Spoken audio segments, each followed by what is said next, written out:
करचरणकृतं वा कायजं कर्मजं वा श्रवणनयनजं वा मानसं वा पराधं विहितं विहितं वा सर्वमेतत् क्षमस्व। जय जय करुणाब्धे श्री महादेव शंभो। हे प्रभु, मैंने हाथ, पाँव, वाणी, शरीर, कर्म, कर्ण, नेत्र अथवा मन से जो भी अपराध किए हों, वे विहित हों या अविहित, उन सबको आप क्षमा कीजिएगा। हे करुणा सागर श्री महादेव शंकर, आपकी जय हो। हरे कृष्णा।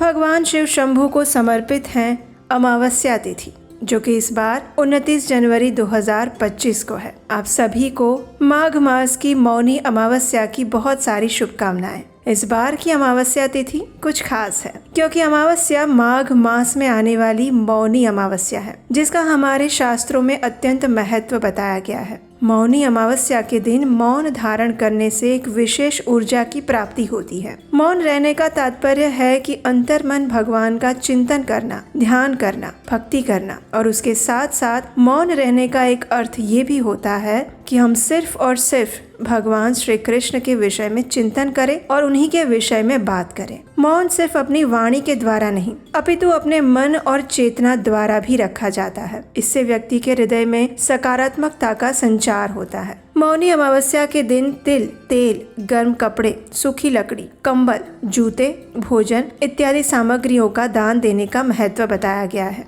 इससे मनुष्य के पुण्य फल में वृद्धि होती है। तो चलिए आज मौनी अमावस्या के विशेष पर्व पर हम एक पौराणिक कथा का श्रवण करते हैं। आइए आज की कथा आरंभ करते हैं। एक समय पितरों के देवता यमराज ने सुना कि भगवान शंकर इस संसार के रक्षक हैं, इसलिए वे उनके पास गए। एकाग्रचित्त होकर उनकी स्तुति करने लगे। यमराज ने कहा, हे समस्त पापों को जलाने वाले भगवान भर्ग को नमस्कार है। देवताओं के संरक्षक प्रकाशमान महादेव को नमस्कार है। मृत्यु पर विजय प्राप्त करने वाले जटाजूटधारी रुद्रदेव को नमस्कार है, जिनके गले में नील का चिन्ह सुशोभित है, जो पाप और ताप का नाश करने वाले हैं। सर्वव्यापी आकाश उन्हीं का अंश है। काल, जो प्राणियों को ही अपना ग्रास बना लेता है, वो काल के भी आप स्वामी हैं और आप काल स्वरूप हैं। हे भगवान, वही भगवान शिव को नमस्कार है। हे देव देवेश्वर, जब कोई कठिन तपस्या करता है तो आप प्रसन्न हो जाते हैं। भगवान ब्रह्मा भी मनुष्यों के श्रेष्ठ कर्मों से प्रसन्न होते हैं, और इसी प्रकार वेदों से जानने योग्य सनातन भगवान विष्णु विभिन्न प्रकार के यज्ञों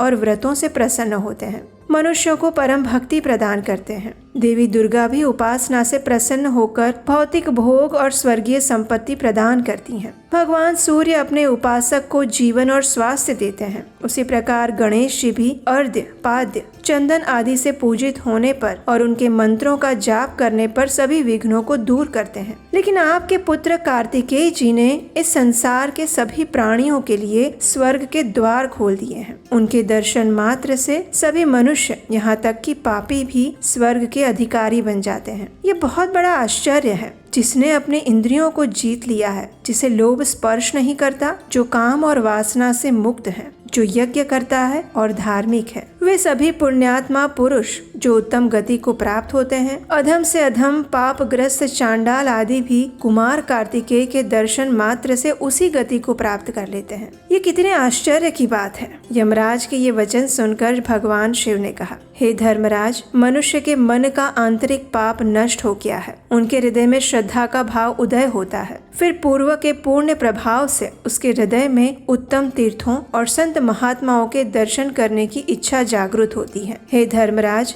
कुमार कार्तिकेय के दर्शन से जो पुण्य फल प्राप्त होता है, उससे तुम्हें आश्चर्य करने की आवश्यकता नहीं है। कर्तव्य का उपदेश करने वाला वेद वाक्य सभी के लिए फलदायी होता है। अंतःकरण की शुद्धि के लिए सभी तीर्थों का सेवन करना, यज्ञ करना और विभिन्न प्रकार के दान देना उपयुक्त है। इसलिए मनुष्य को शुद्ध अंतःकरण से अपनी आत्मा का चिंतन करना चाहिए। हे यमराज, मैं समस्त भूतों में स्थित आत्मा हूँ। मैं स्थिर, सत्तावान, स्वयंभू और विघ्नहर्ता हूँ। मैं गर्मी और सर्दी से मुक्त हूँ। मैं आत्मनिष्ठ, नित्य, नित्य युक्त और इच्छा रहित हूँ। मैं अचल, काल्पनिक मतभेदों और विवादों से दूर, ज्ञेय, अनंत, स्वतंत्र और स्वयं प्रकाशमान हूँ। इसे ही वेद वेत्ता विद्वान ज्ञान कहते हैं। वे सर्वत्र आत्मचेतन रहते हैं। एक बुद्धिमान व्यक्ति सार्वभौमिक अंतर्निहित सार को जानकर समभाव से कार्य करता है, लेकिन मात्र दिशा स्वरूप अपनी आत्मा को भूल जाने के कारण सभी प्राणी संसार के बंधनों से बंधे हुए दिखाई देते हैं। तत्व ज्ञान से रहित बहिर्मुखी प्राणी एक दूसरे को कर्म, क्रोध, काम, भय, घृणा, मोह और ईर्ष्या से दूषित करते हैं। अतः मतभेद से उत्पन्न इस रहस्य को मिथ्या जानकर अपने भीतर में स्थित दिव्य ईश्वर का साक्षात्कार करना चाहिए। यही सच्चा दर्शन है। जहाँ अभेद से भेद, वैराग्य से क्रोध और क्रोध के अभाव से क्रोध की प्राप्ति होती है, वो मेरा परम धाम है। शब्द अनंत है क्योंकि ये एक वाक इंद्रिय क्रिया है, अतः यह परमार्थ वस्तु को प्रकाशित नहीं कर सकता। शब्द वो है जो क्रिया प्रधान धर्म की प्रेरणा देता है। सक्रियता और निवृत्ति और पूर्ण अवस्था जिसमें लुप्त हो जाती है, शाश्वत स्थिति उसी को माना जाता है। वो व्यवहार शून्य, बोध स्वरूप, अनासक्त, निर्विकल्प, इच्छा रहित, वेदवेद्य और अगम्य है। हे यमराज, जिनकी जड़ अनादि काल से चली आ रही है, माया के कारण जिनका विचार भी करना कठिन है, जो मायावी संसार से ऊपर उठकर माया का सर्वथा त्याग करके स्नेह और आसक्ति से रहित हो गए हैं, वे विकल्पहीन नित्य पद को प्राप्त करते हैं। ये संपूर्ण संसार काल्पनिक है। ये विचार हमेशा आश्वस्त करने वाला होता है। ये संपूर्ण भौतिक संसार अस्थायी है। जिन्होंने इस धारणा को त्याग दिया है, वे परम पद को प्राप्त करते हैं। जैसे छिप में चांदी, रस्सियों में सांप और सूर्य की किरणों में जल की प्रतीति मिथ्या होती है, वैसे ही अनंत ईश्वर में अनित्य संसार की प्रतीति भी मिथ्या है। आत्मा एक है। इसे जानने से व्यक्ति दयालु और अहंकार रहित हो जाता है। ऐसे आत्मज्ञानी पुरुष को बंधन कहाँ से प्राप्त होगा? क्या आकाश में कभी फूल खिल सकते हैं? ज्ञानी का संसार बंधन खरगोश के सिंग के समान मिथ्या है। इसलिए इस विषय में अधिक बात करने से कोई लाभ नहीं।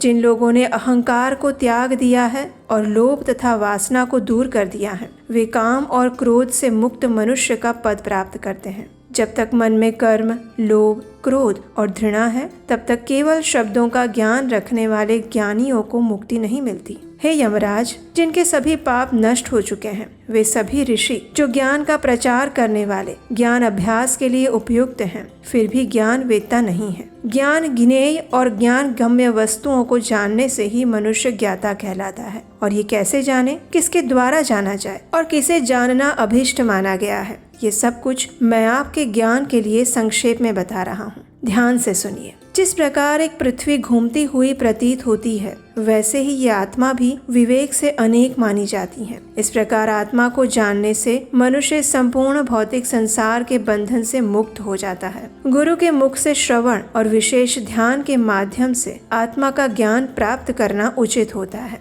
इस प्रकार आत्मा को जानने से मनुष्य स्वयं ही बंधन से मुक्त हो सकता है। ये समस्त संसार माया जाल है। ममता से संजोया हुआ ये महान संसार अनित्य है। ममता को दूर करने से अनायास ही संसार से मुक्ति मिल सकती है। इसलिए हे यमराज, आप सर्वथा सदैव प्रार्थना पूर्वक आत्म तत्व का चिंतन करें, परम भगवान श्री हरि की उपासना करें। यही मेरा आदेश है। इस प्रकार भगवान शंकर से उपदेश प्राप्त करके यमराज ज्ञानवान हो गए और आत्म स्वरूप में स्थित हो गए। परम भगवान श्री हरि की उपासना करने लगे। वे कर्म से समस्त जीव मात्र के शासक हैं। सभी प्राणियों को अपने कर्म अनुसार दंड से पुरस्कृत करते हैं और अपने चित्त को एकाग्रता में रखकर सभी प्राणी और मनुष्यों का कल्याण करते हैं। तो ये थी आज की हमारी मौनी अमावस्या की कथा। मौनी अमावस्या का ये पावन दिन एक ऐसा भी दिन है जब इस समय चल रहे महाकुंभ मेले में विशेष स्नान किया जाता है। इस पवित्र दिन के विषय में कहा जाता है कि जो भी मनुष्य माघ मास की मौनी अमावस्या के दिन पवित्र गंगा नदी में, यमुना नदी में या फिर गंगा, यमुना और सरस्वती नदी के पवित्र त्रिवेणी संगम प्रयागराज में स्नान करता है, वो न सिर्फ अपने पापों से मुक्त हो जाता है, अपितु सर्वोच्च मोक्ष की प्राप्ति कर सकता है। और इसलिए इस समय महाकुंभ मेला चल रहा है, जो कि उत्तर प्रदेश में प्रयागराज के त्रिवेणी संगम पर स्थित है। इस समय में इस पवित्र जल में अमृत की बूंदों का प्राकट्य होता है और इसलिए ये माघ मास की अमावस्या का विशेष दिन इस त्रिवेणी संगम में स्नान करने के लिए भी सर्वश्रेष्ठ बताया गया है। महाकुंभ मेले के आज शाही स्नान का दिन है, तो अगर आप महाकुंभ मेले में जा रहे हैं तो आज के दिन स्नान करना अत्यंत पुण्यप्रद बताया गया है। माघ मास की अमावस्या के दिन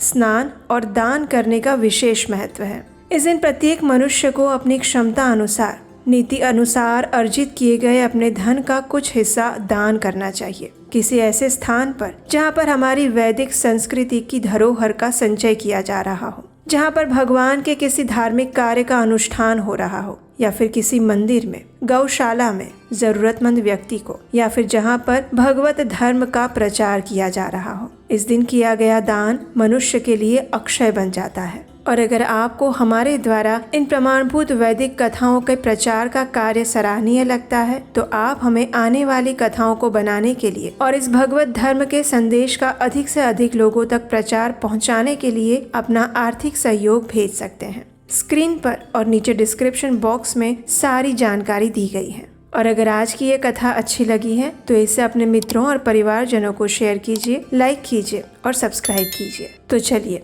माघ मास के इस अत्यंत परम पवित्र मौनी अमावस्या के दिन अपने मन, शरीर और चेतना को अधिक से अधिक भगवान श्री हरि की भक्ति में लीन करते हैं और वास्तविक मौन का पालन करते हैं।